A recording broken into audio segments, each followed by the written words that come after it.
This episode is brought to you by Progressive Insurance. Do you ever think about switching insurance companies to see if you could save some cash? Progressive makes it easy to see if you could save when you bundle your home and auto policies. Try it at progressive.com. Progressive Casualty Insurance Company and Affiliates. Potential savings will vary. Not available in all states. Good afternoon. Let's do some business. In fact, we're doing it live right now, doing more at 4 weekday afternoons. We get right down to business with the news-driven hour right after Ben Shapiro and just before the 790 KBC News Blitz with Randy Wang at 5. Mottek On Money, live on the air, 790 KBC, streaming live online worldwide at kbc.com. And yes, the on-demand Mottek On Money podcast, kbc.com, Apple, iTunes, YouTube, and all your favorite podcast platforms.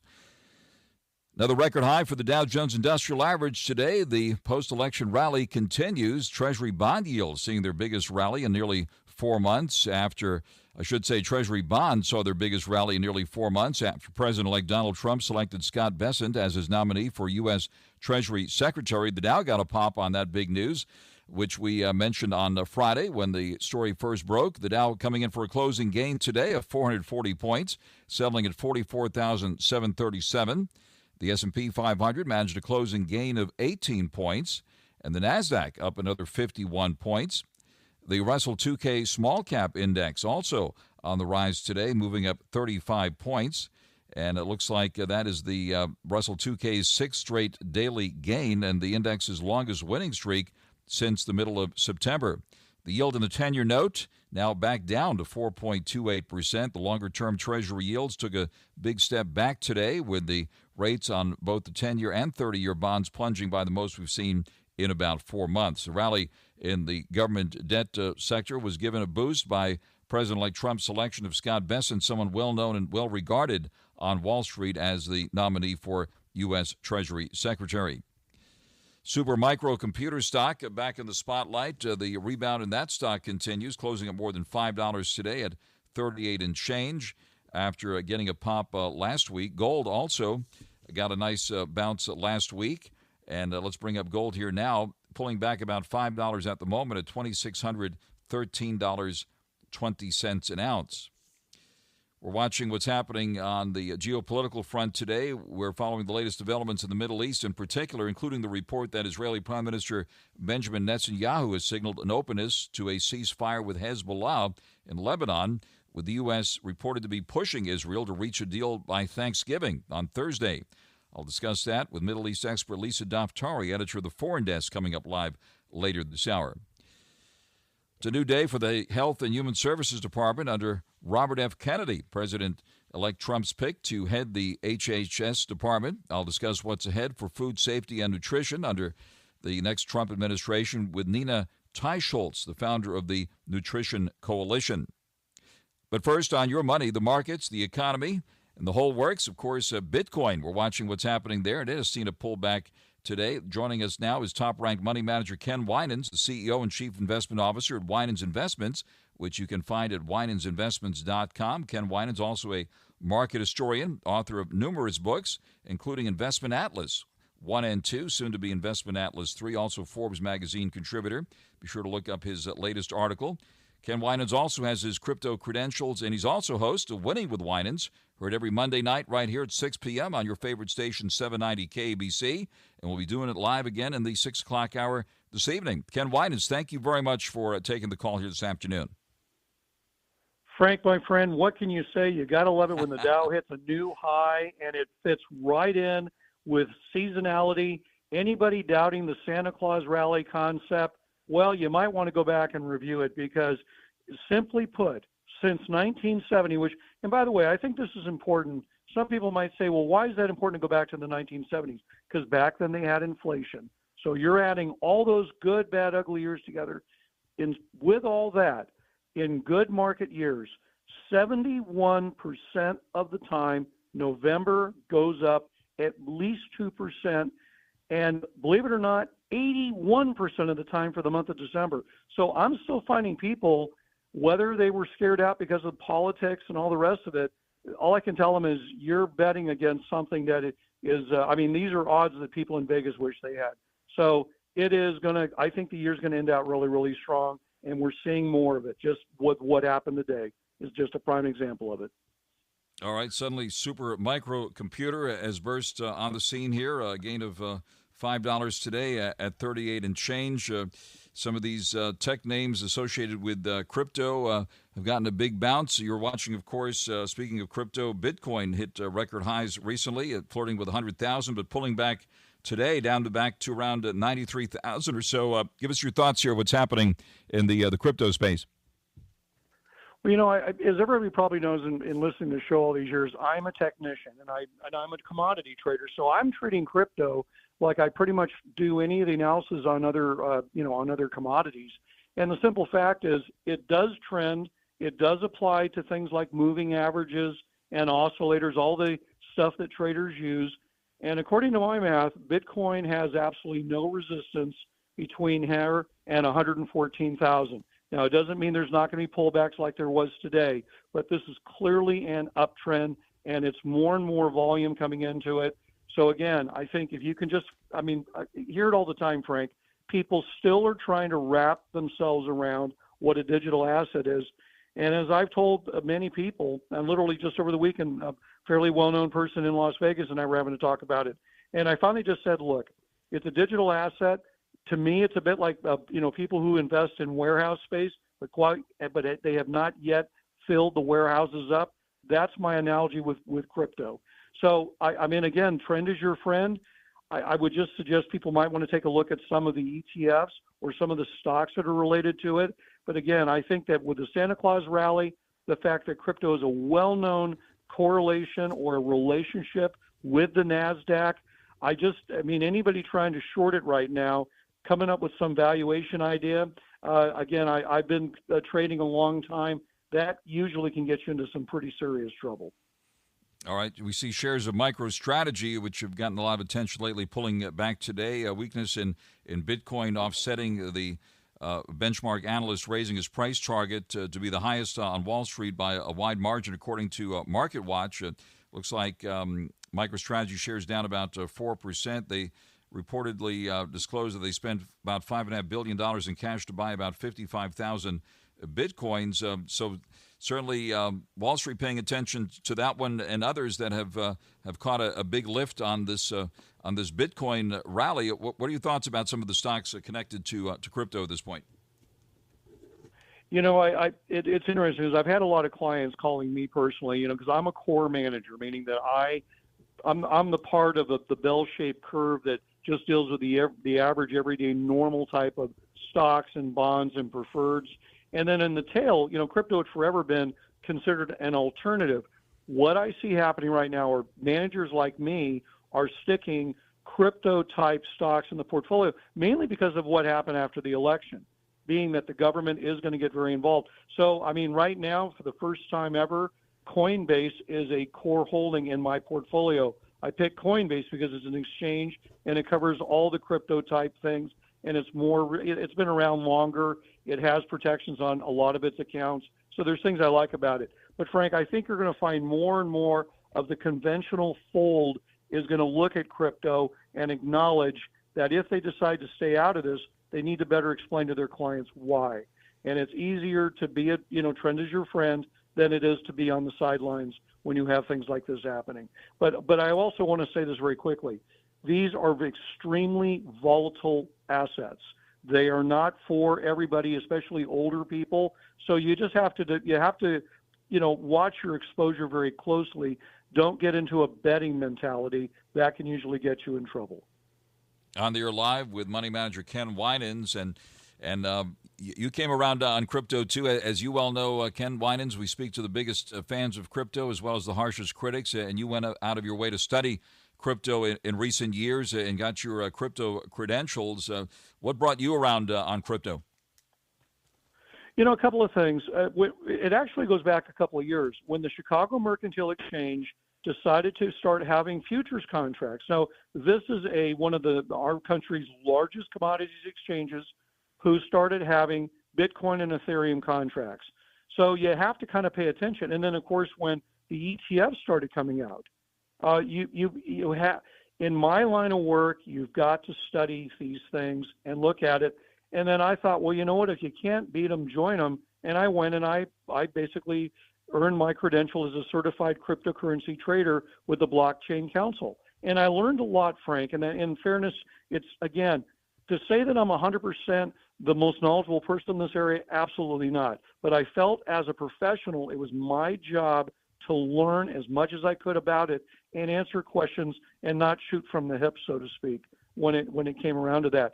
But, you know, you have to admit the fact that the U.S. government's going to get involved. In fact, in my last article that I wrote about California's financial troubles, I actually brought up the idea. Some people thought it was a joke, but people are now getting the idea that maybe it's not that bad of an idea. States cannot issue currencies. They can't. So California can only issue debt. Well, what a state could possibly issue is its own cryptocurrency. So some people thought, that's an interesting idea. Maybe this is a way that we could balance out California's financial issues. So it's a very creative thing. But again, I parrot it. You know, for a lot of people, I mean, I'm obviously a big fan of commodities, but they are not for everybody. And if clients decide they do, in fact, want this in their portfolio, they've got to at least have a basic level of knowledge about what they're buying into. So trust your advisors, but trust more that you understand what's going on with your money. But Frank, trend is your friend. I'll bring it up again. Bitcoin, you know, Ethereum, they're very different in their structure, but then you have the stable coins coming out, a lot of word on that. A lot of the conventional financial companies are getting very involved. I mean, even JP Morgan has its own blockchain technologies. So there's a lot going on behind the scenes. And I think it's also an awfully big reason why financial stocks in general are leading the pack when it comes to this Trump rally. And in many cases, they're outperforming techs. So we need to pay attention to what's going on here. Absolutely, and we'll have a chance to really explore it more this evening at 6 o'clock on Winning with WINANS, the show that's heard every Monday night here at 6 p.m. on 790 KABC. Looking forward to a more extended conversation on all that, but certainly the selection by President Trump of the Treasury Secretary choice of Scott Bessent, that has caused the rally today. And any thoughts about his selection and what might be ahead? Well, I mean, I'm thrilled that we have somebody who's going to be in the Treasury Department who is a knowledgeable money manager, somebody who comes from what I would say the real world. I would have been very concerned if he had picked somebody from academia, or who had been or somebody who had just wedded into the bureaucracy of Washington. Because the truth is, and look, a lot of articles in the weekend were all about the debts, taxes. How are we going to get out of this mess that we're in? The massive amount of debts. I mean, even President Trump was sending out, emails saying, whoop, we just passed $37 trillion in new federal debt. So clearly they're all on board. And I think that this combination we have, which is this Treasury Secretary who can work with Jay Powell and the Federal Reserve, who President Trump certainly likes and respects, this kind of person is who you need right now. And if anybody who goes back to Washington, D.C., will notice that the Treasury Department is literally next door to the White House. That's the closest position of any of the bureaucracies to the Capitol. So anyway, my point is, be aware this is a very critical thing. And in fact, market went up on the news. I think it's a positive. Right. And I see in Forbes, they have also used the quote here, the most pro-crypto treasury we've ever seen, with the selection of Scott Bessent, a prominent pro-crypto hedge fund manager, as his pick for Treasury Secretary. So exciting times ahead here. And thanks for taking all those questions. Ken Winans, as far as good old analog gold, we've been talking about digital gold, but what about gold itself, which is back above 2,600, by the way? Inflation is still a concern and still running hotter than where the Fed wants it. What about inflation and gold here? There's a really good article that we're going to talk about on Winning with Winans about what this Thanksgiving is going to cost. And number one, if you can find things, because right now they're already talking about shortages of traditional Thanksgiving type things, including wine and alcohol. But Frank, inflation is unfortunately alive and well. We're going to be talking about it for a very long time. It just, when you have basically the amount of money that had been injected into this economy throughout this entire century, and now it's like taking a sponge and trying to sop it all up. That's the only way you get inflation under control, and it's going to take a long time. But gold moving up, gold is a store of value. It's providing itself very well. I also think, again, when we think about AI, and even in the case of crypto mining, because I think those two are cousins, you got to remember that silver is a major, major metal in those new chips. And so I think that when I think about the commodity space, the metals are going to continue to be very strong, I think, going forward. It might also be a demand type scenario. But no, I think, again, as you go through and look at this, trend is your friend.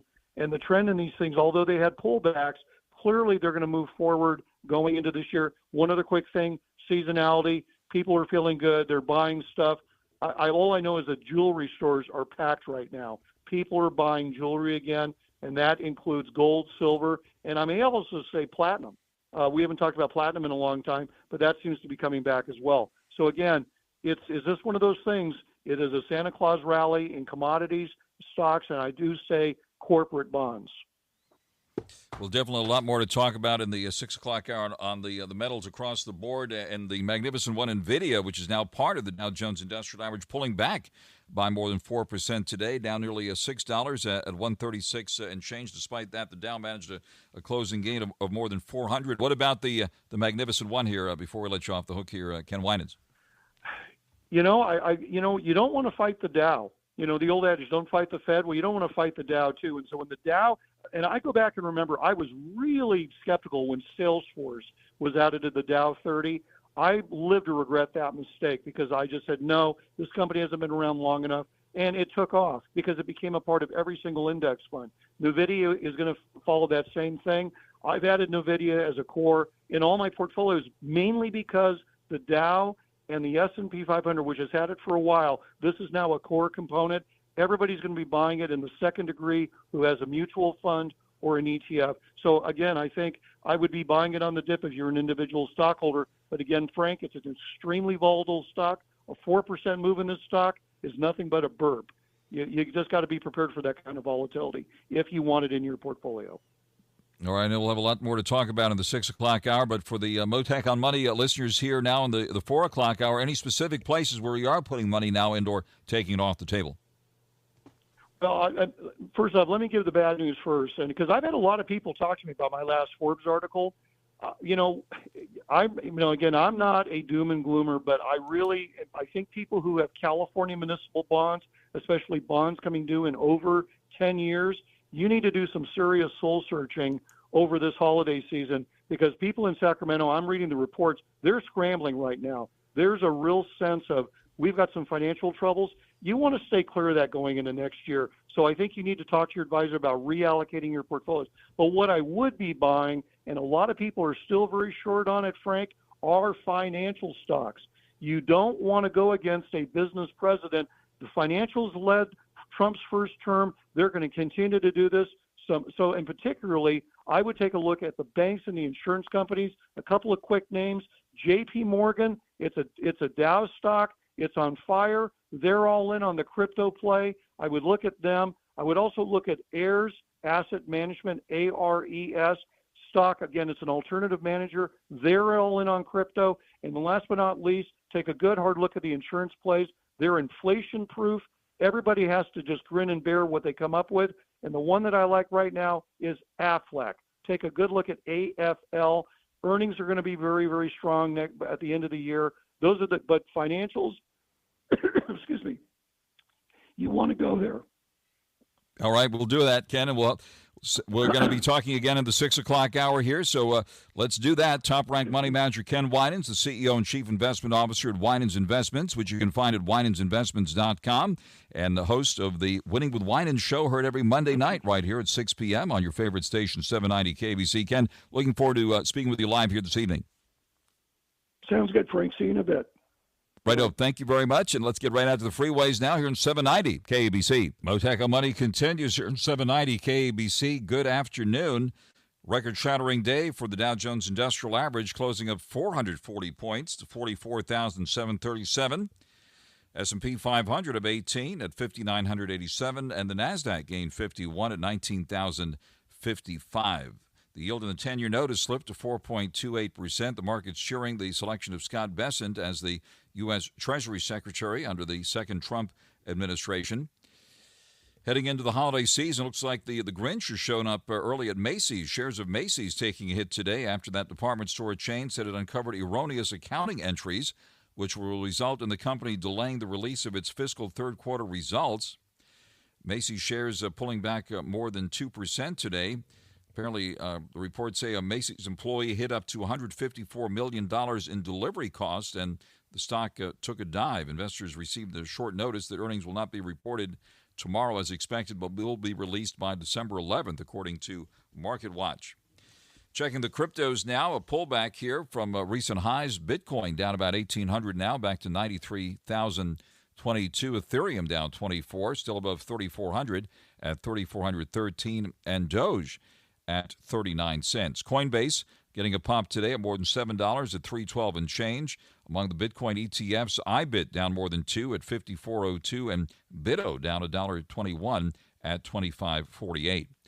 And now the latest news here on 790 KABC. Mottek On Money continues here on 790 KABC. We're following the latest developments in the Middle East, including a report that says Israeli Prime Minister Benjamin Netanyahu is signaling an openness to a ceasefire deal with Hezbollah, with the U.S. pushing Israel to reach a deal by Thanksgiving. That's coming up on Thursday. Meanwhile, Hezbollah fired about 250 rockets and other projectiles into Israel over the weekend, wounding 7 people in one of Hezbollah's heaviest barrages in months. Meanwhile, it's been 415 days since Hamas terrorists abducted innocent civilians during the October 7th attack on Israel, which started the Hamas-Israel war. Still more than 100 hostages being held, including 7 Americans. Joining us live now, Middle East expert Lisa DAFTARI, editor of The Foreign Desk, who's following these developments very closely. Lisa, thank you very much for taking the call. First of all, on this report in the New York Times that says a deal may be close on a ceasefire, what's the very latest on that situation there, first of all? Yeah, it looks like we're getting close. Look, after 13 months of fighting, this is the closest it looks like we've come to a legitimate ceasefire. When I say legitimate, is that on its face, both sides coming and agreeing. Now, will both sides keep to their promises? That is what remains to be seen. The fear on the side of the Israelis is that this time will only provide Hezbollah with time to rearm and to get back into the game. I mean, it has been clear the fact that they are actually looking or even interested in coming on board on a ceasefire is because that they've been defeated and they need to be replenished. And just to go through the details of the ceasefire would mean a 60-day truce where both sides pull back from the Litani line.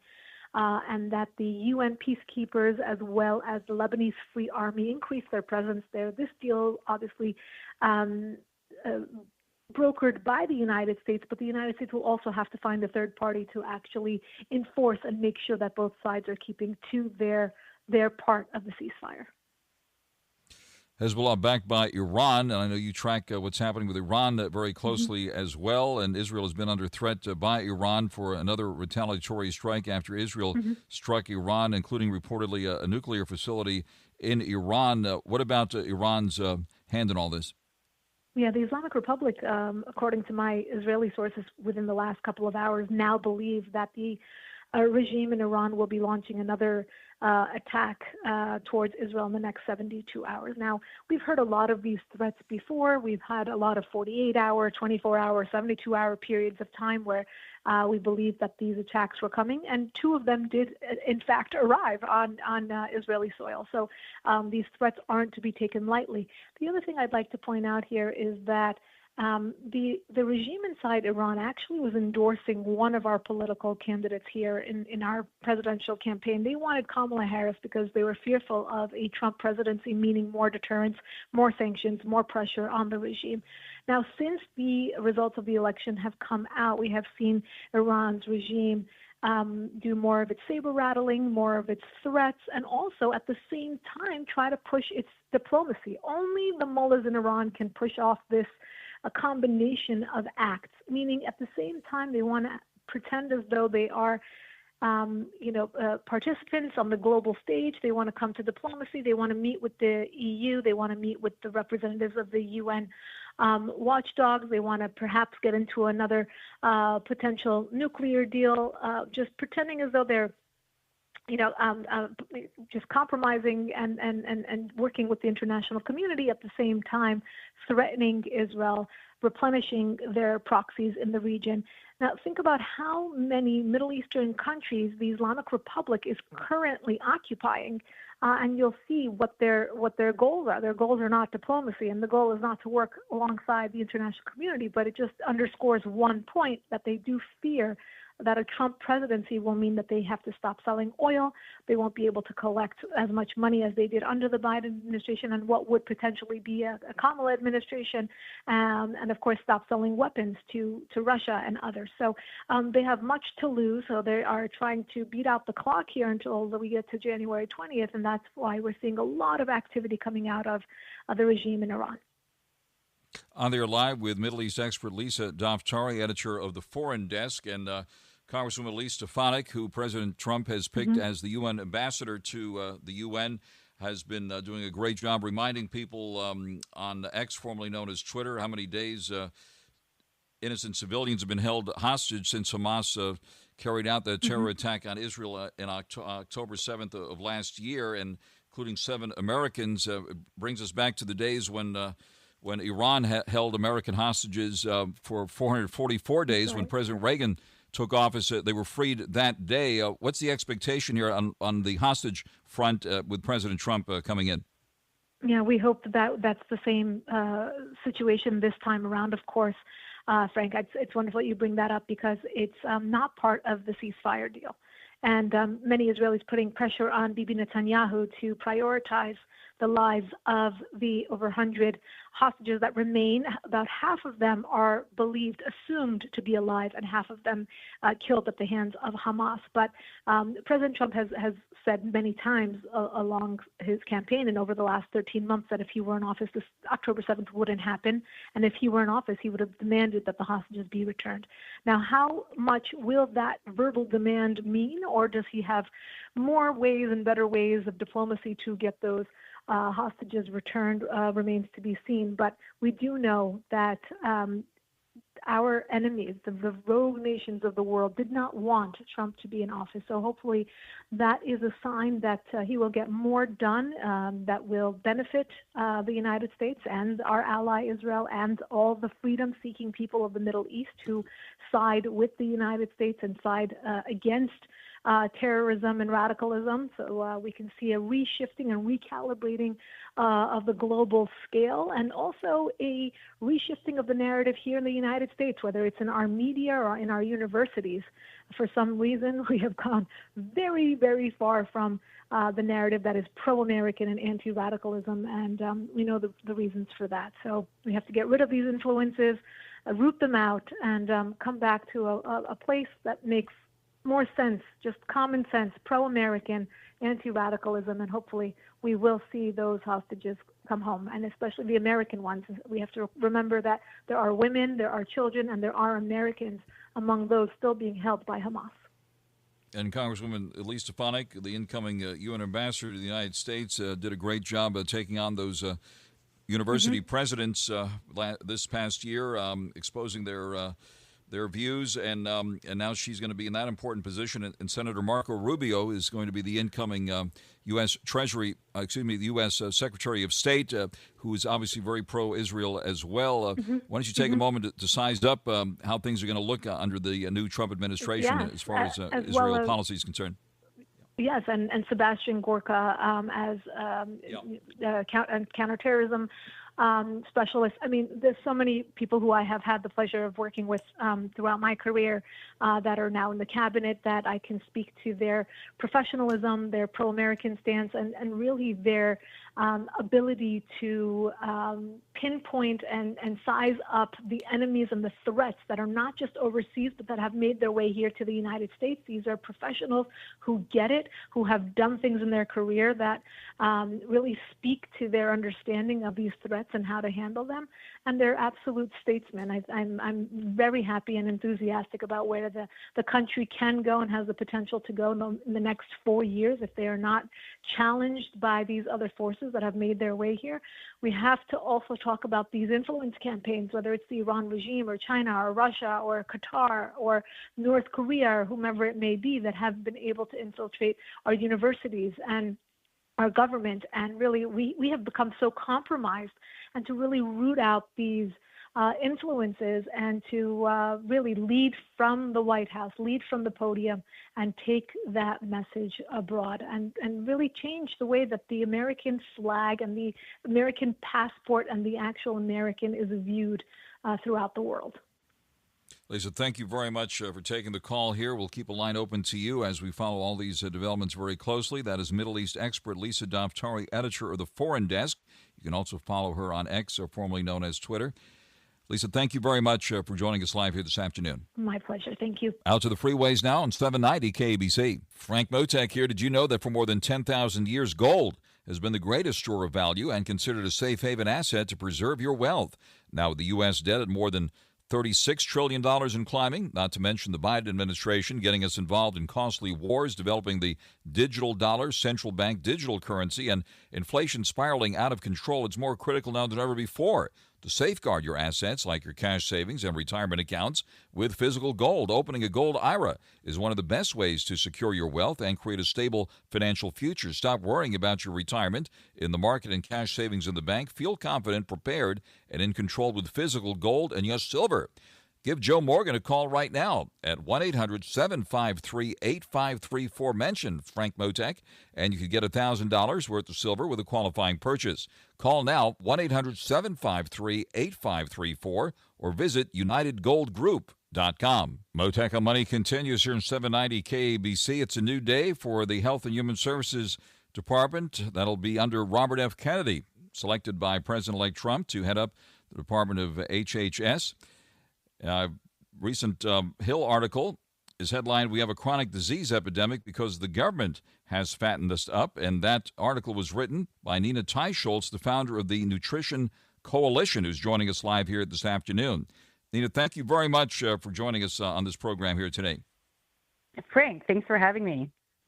Wonderful to speak with you. And certainly your article got our attention here. And noting, for example, grain mixed with skim milk is a well-known formula for fattening pigs, and it turns out that's what's fattening us too, among other interesting facts here that you've presented in your article. Tell us about your impressions here, Robert F. Kennedy coming in, and your impressions of what's happening to Americans now, and what changes you might see ahead here. Yeah, well, I think, I commend Robert F. Kennedy Jr. for bringing to national attention our enormous chronic disease problem, which really deserves attention. I mean, 38% of our kids now have prediabetes, and almost 80% of U.S. adults are either overweight or obese. The latest estimate shows that almost 90% of adults have some form of chronic disease. These are all diseases that are caused by diet, poor diet, and can really only be reversed by addressing the root cause, which is caused by diet and not by drugs. We really face a crisis in America because we're spending $4.5 trillion a year to treat for healthcare, and the vast majority of that, something like 80 to 90%, is to treat these diet-related diseases. And we think that the solution is to treat them with drugs. Just take Medicare, which is en route to bankruptcy. And if we treat just 10% of the Medicare population with these weight loss drugs like Wegovy and semaglutide, I mean, that would bankrupt Medicare and cost another $27 billion. So we really have to address the root causes of these diseases. And I think that involves backing off this low-fat diet, which we have been told to eat for so long, getting it right about what is a good fat and what is a bad fat. Is it really true that saturated fats, which we've been eating since the beginning of human evolution, are the bad fats? Should we instead be eating industrial seed oils, which have only been around in the food supply since 1911 and have increased in the food supply more than any other ingredient over the last 100 years? So these are questions that I've been investigating for 20 years in a book I wrote, and also in my work on the Nutrition Coalition. And I think the situation is that we have an enormous amount of science that really contradicts our federal government's dietary advice, but it has not been recognized or acknowledged. In some cases that I document, it has actually been suppressed. So we need, I think, a reformist agenda going in to try to bring our guidelines back to the science, the best and most current science.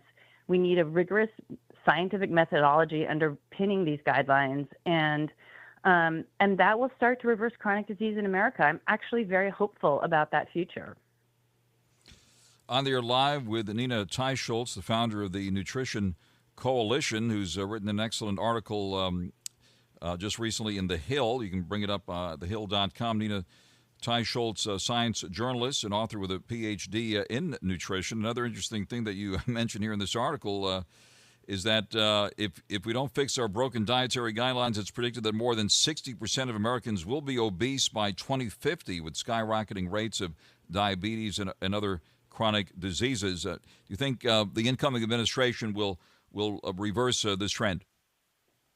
I actually am hopeful. There is a lot of recognition that I have seen on RFK Jr.'s team of the various problems in both the methodology and the science of our national guidelines. I think there is a spirit of reform that is strong. There is a desire to root out the corporate corruption that we see in producing these guidelines. I mean, for instance, an article that I wrote, which was a review of the expert committee that reviews the science for the guidelines, we found that 95% of that committee had at least one tie with food or pharma. Half of this 20-person committee had 30 such ties or more, and one person had 152 ties.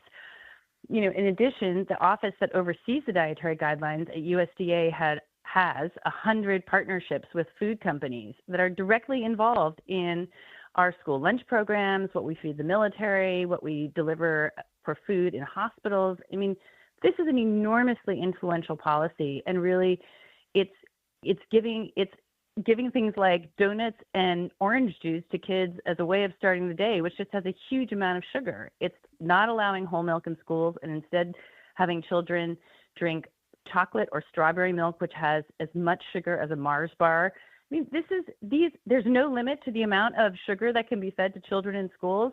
I mean, these are obvious fixes that need to be made. Nina, thank you very much for sharing that important information with our audience here, and I look forward to speaking with you more often about this important subject, which affects everyone. That is Nina TEICHOLZ, the founder of the Nutrition Coalition, and again, her excellent article is in the current thehill.com. You can bring it up that way. Nina, thank you very much for taking the call. Record-shattering day for the stock market today, with the Dow at an all-time high at the closing bell, closing up 440 points at 44,737. Bitcoin pulling back right now just above 93,000. Stay tuned now for the 790 KBC News Blitz with Randy Wang, and then stay tuned for Winning with WINANS at 6. I'll be on with Ken Winans this evening. This is Mottek On Money, 790 KBC. O'Shea Jackson Jr. and TJ Jefferson bring their unique take on sports entertainment with no contest wrestling, with guests like Swerve Strickland. Why do you use staples like sensu beans, man? No, it was just something, the concept I came up with. It's an instrument used to punish. It was just finding those common items. If you see them, you automatically think back to me in that moment. So it's one of those things I wanted to just implement in like my whole character, being the most dangerous man in AEW. The No Contest Wrestling Podcast, part of the Rich Eisen Podcast Network, wherever you listen.